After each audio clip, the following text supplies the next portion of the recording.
most of those Democrats in there, most of the Democrats have never, ever, ever, ever, ever, and I'm talking about the ones in power, right? I'm talking about Kamala Harris. I'm talking about Joe Biden. I'm talking about Blumenthal. I'm talking about Nader. I'm talking about all these different people.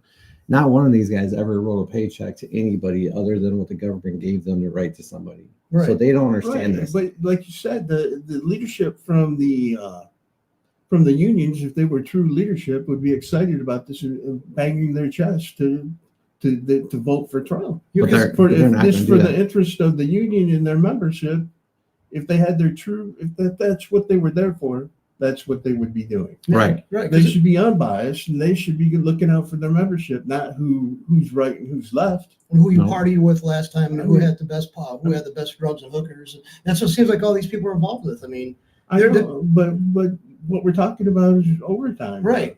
But well, I can see because the working class, I mean, let's face it, my dad, when he worked at the post office, he got a lot of overtime around Christmas time.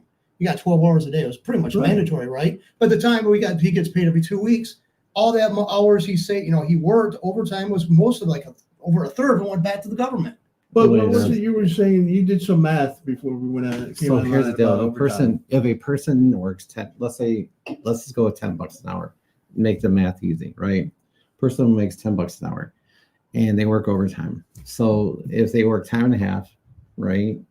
This is what the government has been wanting. So the government takes $4.20 out of every hour you work overtime. $4.20. Yes, off every hour you work. So if you're working for $15 an hour, you're just only making just over what you were making. You're just almost clearing before you start having everything else taken out, like your union dues and everything else out.